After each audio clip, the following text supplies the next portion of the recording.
मल्लिकार्जुन खड़गे के उस बयान की जिस पर अब सियासत गरमा गई है। सियासी घमासान छिड़ चुका है। बीजेपी प्रवक्ता समित पात्रा ने चुनौती दी है कि किसी और धर्म पर बोलने की हिम्मत इनकी क्यों नहीं होती। इधर रवि किशन ने कहा कि कांग्रेस को हिंदू और सनातन धर्म से ही दिक्कत है। आपको बता दें कि मल्लिकार्जुन खड़गे का एक बयान लगातार वायरल हो रहा है, जिसमें वो महाकुंभ को लेकर कुछ कह रहे हैं। मैं आज चैलेंज करता हूं कि मल्लिकार्जुन खड़गे जी और कांग्रेस पार्टी, राहुल गांधी और सोनिया जी किसी और धर्म की आस्था के विषय में ऐसा कह सकते हैं? क्या वो कह सकते हैं कि इफ्तार पार्टी में जाने से गरीबी दूर हो जाती है या लोगों को नौकरी मिल जाती है? सनातनी विरोधी लोग ही ऐसी बातें करेंगे। पहली बार तो हिंदू जगह है पूरे विश्व का एक साथ, तो काहे कि मैं उनको जगने दो, उनको स्नान करने दो। उसके बाद जो चुनाव में लड़ना लड़ लेना। अभी हिंदू जगह है, अपनी आस्था से उस डुबकी लगा रहा है, उस पर टिप्पणी कर रहे हैं। इससे बड़ा पाप कोई नहीं होगा। कितने साल तो दबाए गए, मारे गए, हिंदू कुचले गए। अब तो जगह है बेचारा, अब पूरे विश्व से माओ प्रयागराज में आ रहा है। अब उस पर कोई टिप्पणी कर रहा है तो बड़ा दुखद है। कहां से कहां क्या बोल रहे हैं, सोच समझ के बोलिए। यहाँ राहुल गांधी और सोनिया गांधी की चुप्पी क्यों है सिर्फ हिंदुओं के लिए? ऐसे स्टेटमेंट्स जो सनातन धर्म के प्रति ऐसे टिप्पणी करते हैं, मैं मानती हूं कि ये ना सिर्फ दुखद है, पूरे देश का अपमान किया है तो कांग्रेस पार्टी ने। चलिए अब आपको कांग्रेस अध्यक्ष मल्लिकार्जुन खड़गे का वो बयान सुनवाते हैं जिस पर बीजेपी हमलावर है। ये मोदी के जो झूठे वायदे जो बोलते हैं उसमें मत जाओ। अरे भाई, गंगा में डुबकी लेने से गरीबी दूर होती क्या? आपको खाना मिलता पेट को? मैं किसी की आस्था के ऊपर ठोस नहीं लगाना चाहता हूं। अगर किसी को दुख हुआ तो मैं माफी चाहता हूं। तो इस पर सियासत गरमाई हुई है और उत्तर प्रदेश के डिप्टी सीएम ब्रजेश पाठक का भी बयान सामने आया है। उन्होंने कहा कि प्रयागराज में पूरी दुनिया खिंची चली आ रही है, खड़गे को माफी मांगनी चाहिए। यह हमेशा सनातन विरोधी बयानबाजी करते रहते हैं। तो आपको बता दें कि जैसे ही खड़गे का ये बयान सामने आया, उसके बाद लगातार बीजेपी के कई नेता खड़गे पर हमलावर हैं। ब्रजेश पाठक ने कहा कि प्रयागराज में पूरी दुनिया खिंची आ रही है और खड़गे को अपने बयान पर माफी मांगनी चाहिए। ये हमेशा सनातन विरोधी बयानबाजी करते रहते हैं। कांग्रेस के लोग हमेशा सनातन संस्कृति के खिलाफ कुछ न कुछ अनर्गल बयानबाजी करते रहते हैं। इसका खामियाजा इन्हें भुगतना पड़ेगा। महाकुंभ का वैभव, महाकुंभ की पराकाष्ठा, महाकुंभ का जो एक विहंगम दृश्य है, पूरी दुनिया अपनी आंखों से देख रही है और हर व्यक्ति चाहता है, दुनिया में जो सनातन संस्कृति को मानता है, पूरी दुनिया खिंची चली आ रही प्रयागराज में। मैं इसको बहुत ही निंदाकारी मानता हूं और उन्हें क्षमा मांगनी चाहिए सनातन धर्म से। तो खड़गे के बयान पर वीएचपी प्रवक्ता विनोद बंसल ने क्या कहा वो भी आपको बताएंगे। उन्होंने कहा कि फर्जी गांधी पार्टी के टेम्परेरी अध्यक्ष कुछ नहीं जानते। तो वहीं अखिल भारतीय हिंदू महासभा के अध्यक्ष स्वामी चक्रपाणी महाराज ने कहा कि इनकी सच्चाई सबके सामने आ रही है।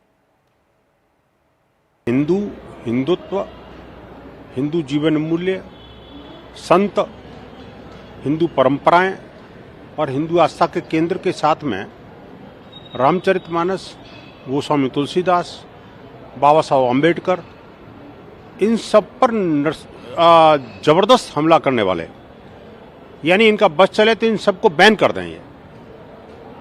ये जो फर्जी गांधी की जो पार्टी है ना, और उसके ये जो टेम्परेरी अध्यक्ष हैं, उनको नहीं पता कि कुंभ में कितने लोगों को, असंख्य लोगों को भोजन मिलता है। देखिए, यही विचारधारा जो है कांग्रेस का, उसको भारत विरोधी बना रही है।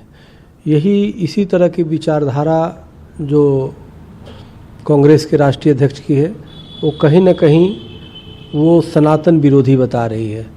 तो व्यक्ति की पहचान, नेता की पहचान या नेतृत्वकर्ता की पहचान पार्टी।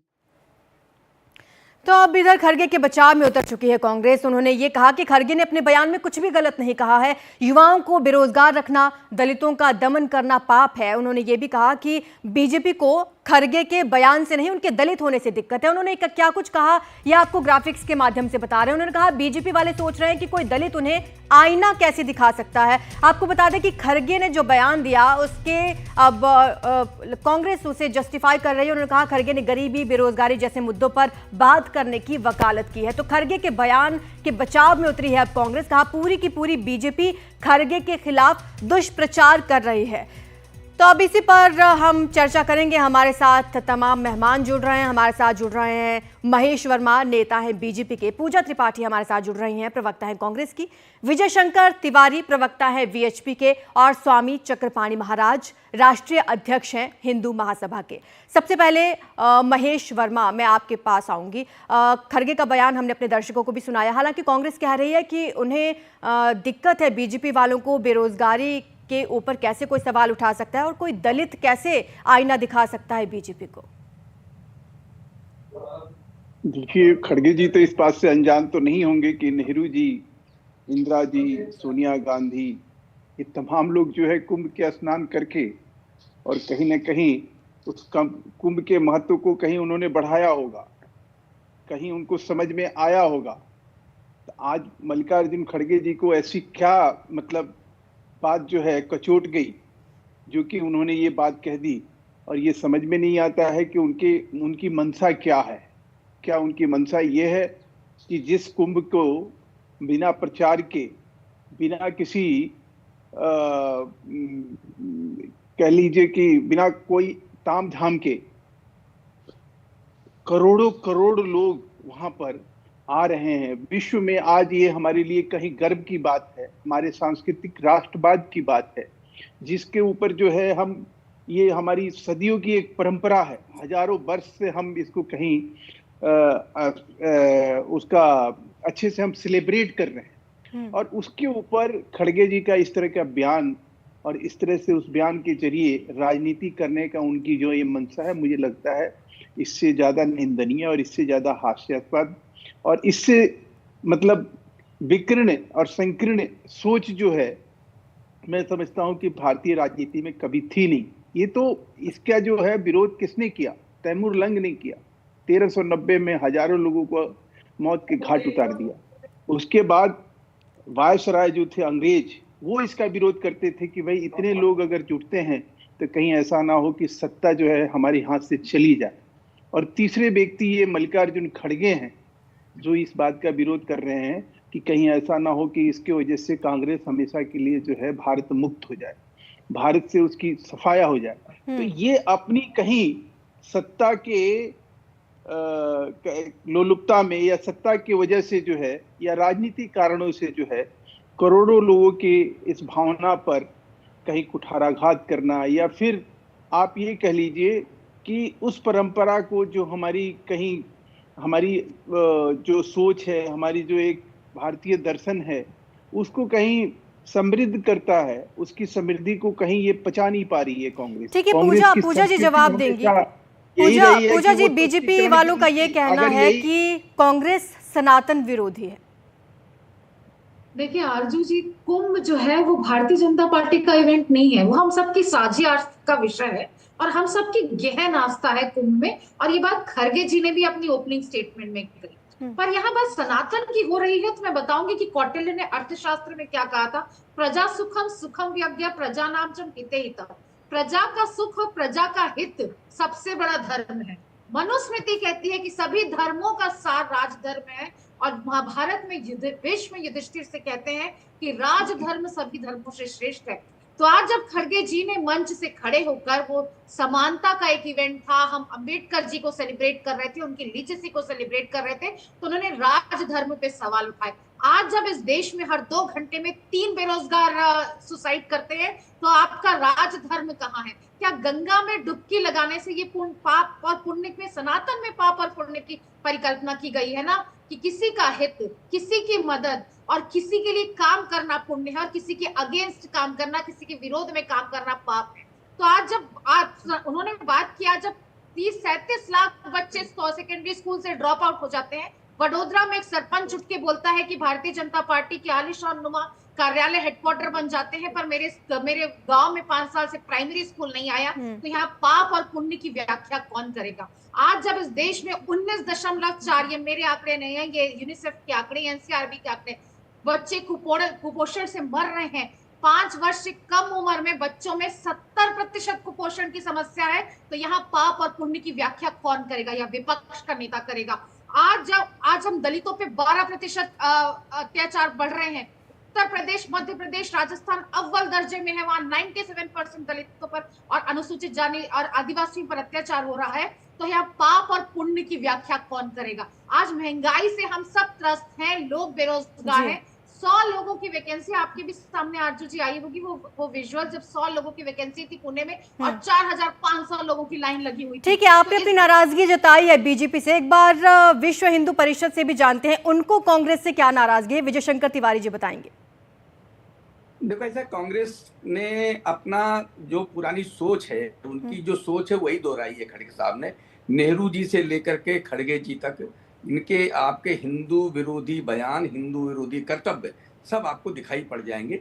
यही कांग्रेस है जिसने हिंदुओं को अतिवादी और आतंकवादी बताया था और भगवा आतंक की बात इन्होंने की थी। और यही कांग्रेस है जो वर्षानुवर्ष तक श्री राम जन्मभूमि को बाबरी मस्जिद कहकर पुकारती रही है। तो ये इनको सोच रही है। मुझे नहीं लगता कि हमें कौन कौन गए हैं। मैं वहां पर 2 बार कुंभ होकर के आया हूं और मैंने वहां देखा है कि करोड़ों लोग, मैं लौटती हूँ विजय जी, मैं लौटती हूँ, आप अपनी बात पूरी करिएगा। लेकिन अभी तस्वीरें आ रही हैं राहुल गांधी की, जो दिल्ली के वाल्मीकि मंदिर पहुंच चुके हैं। इसी पूरी चर्चा के बीच आपको बता दें कि मल्लिकार्जुन खड़गे को एक तरफ भारतीय जनता पार्टी ने घेरा है, उनके महाकुंभ को लेकर दिए बयान को लेकर, और ये तस्वीरें अब राहुल गांधी के सामने आई हैं। दिल्ली में चुनाव है और इसी बीच राहुल गांधी वाल्मीकि मंदिर पहुंचे हैं, जहां पर पूरे विधि विधान के साथ पूजा अर्चना कर रहे हैं। आशीर्वाद लेने के लिए राहुल गांधी पहुंचे हुए हैं। तो दिल्ली चुनाव के बीच ये तस्वीरें सामने आई हैं। ये वही वाल्मीकि मंदिर है जहां पर पहले आम आदमी पार्टी के नेता पहुंचे थे, आज राहुल गांधी वहां पर पहुंचे हुए हैं। विजय शंकर तिवारी कुछ कह रहे थे। विजय जी, आप अपनी बात कंप्लीट करें। इस बीच हमने तस्वीरें भी दिखाई हैं, राहुल गांधी वाल्मीकि मंदिर पहुंच गए हैं। मैं ये कह रहा था कि इनकी हिंदू विरोधी सोच बार बार सबके सामने आ रही है। श्री राम जन्मभूमि की बात आ रही थी तो यही लोग कह रहे थे यहाँ ये मंदिर क्यों होना चाहिए, यहाँ पर तो अस्पताल होने चाहिए और यहाँ तो इकोनॉमी जनरेट होगी। अस्पताल सिर्फ 100 से भाई अस्पताल के लिए और भी जमीनें थी, लेकिन वहीं पर क्यों बनाना था? आज अयोध्या की इकोनॉमी कितनी बढ़ गई है ये सबको ध्यान में आना चाहिए। जहां तक बात दलित की और सवर्ण की, अवर्ण की, यही लोग चर्चा करते हैं। आप कुंभ में जाकर देखिए, एक दूसरे से पूछ लीजिए कि आपके बगल में बैठ करके कौन स्नान कर रहा है, तो उनको यही ध्यान में नहीं है कौन स्नान कर रहा है। तो सामाजिक समरसता का सर्वोत्कृष्ट अगर स्थान आपको देखना है तो आप कुंभ में जाकर देख सकते हैं। और जहां पर गरीब की बात है, आप हजार नौयुवा वहां पर कुंभ की डुबकी भी लगा रहे हैं और दुकान लगाकर अपना पालन पोषण भी कर रहे हैं। आज प्रयाग में कुंभ के आधार पर करोड़ रुपए की इकोनॉमी बढ़ी है। तो अगर इनको बोलना ही है तो आप कम से कम वहां की इकोनॉमी देख लीजिए ना। करोड़ों रुपए की इकोनॉमी से वहां का युवा जो है, और उस युवा में वो कौन जाति है कौन सी जाति नहीं है ये गिनती नहीं आ रही है। तो ये इनकी पुरानी आदत है, हिंदू विरोधी हैं, हिंदू विरोधी थे। हमको लगता था इनको कभी ठीक है विजय जी, एक बार स्वामी चक्रपाणी महाराज जी का भी हम रिएक्शन लेंगे। स्वामी जी, मल्लिकार्जुन खड़गे का बयान आपने सुना होगा, क्या रिएक्शन रहेगा आपका? देखिए, एक शेर है कि कभी कभी यूं ही अपने दिल को बहलाया, जिन बातों को खुद न समझा औरों को समझाया। यही हाल कांग्रेस के शीर्ष नेतृत्व का है। जो भगवान श्री राम को काल्पनिक कभी कह रहा हो और एफिडेविट दे रहा हो, आज भगवान वाल्मीकि के मंदिर में जाकर के पूजा कर रहा है। जो भगवान वाल्मीकि ने स्वयं जो है भगवान श्री राम से पूरी दुनिया को अवगत कराया कि वो कौन थे, उनके गुणगान किया। अब क्या भगवान वाल्मीकि इनको माफ करेंगे? आप बताइए, महाकुंभ का जो पूर्ण महाकुंभ है, एक तो महाकुंभ 12 वर्ष पे आता है, 144 वर्षों पे लगने वाले महाकुंभ पे ये टिप्पणी करके करके ये साबित कर रहे हैं कि जो गोस्वामी तुलसीदास जी ने रामचरितमानस में लिखा है कि जहां जब यज्ञ युग मुनि करहि तह मारच सुबाह डरहि, देखत यज्ञ निशाचर धावहि करहि उपद्रव मुनि दुख पावहि। जब विश्वामित्र मुनि यज्ञ अनुष्ठान करते थे तो अनेक असुर आके बिगड़ डालने का काम करते थे। जब राम मंदिर बनने लगा उसमें भी अनेक नकारात्मक टिप्पणी कांग्रेस शीर्ष नेताओं की तरफ से हुआ और अभी तक कोई दर्शन करने नहीं गया। अब जब महाकुंभ लग रहा है, पूर्ण महाकुंभ लग रहा है, उस पर डुबकी पे प्रश्नवाचक लगा रहे हैं, चूंकि ये अपनी नकारी और निकम्मेपन को छुपा रहे, चूंकि दुनिया की निगाहें उस पे अब है, क्योंकि अब अखिलेश जाके 11 डुबकी लगाया है, तो उन्होंने काउंट भी कर दिया 11। अब ये कैसे जवाब दे? अभी कांग्रेस के माननीय प्रवक्ता जी जवाब बोल रही थी कि महाभारत में लिखा है, कौटिल्य ने ये कहा, चाणक्य ने। अरे भाई, किसी ने महाकुंभ स्नान करने से मना किया? और यहाँ तो क्या गरीब और क्या दलित और क्या ओबीसी, वहां तो कोई जाति भेद नहीं है जो हमारे माननीय विजय शंकर जी कह रहे थे। आप जाओ ना वहां पे डुबकी लगाओ, कौन रोकता है? ये तो डुबकी लगाने से तो यह लोक और परलोक दोनों से डरता है। बिल्कुल, और अब देखना होगा स्वामी जी की मल्लिकार्जुन खड़गे का ये बयान कहां तक जाता है, सियासत इस पर कितनी गर्माती है। फिलहाल आप सभी का बहुत बहुत शुक्रिया हमारे साथ इस चर्चा में शामिल होने के लिए।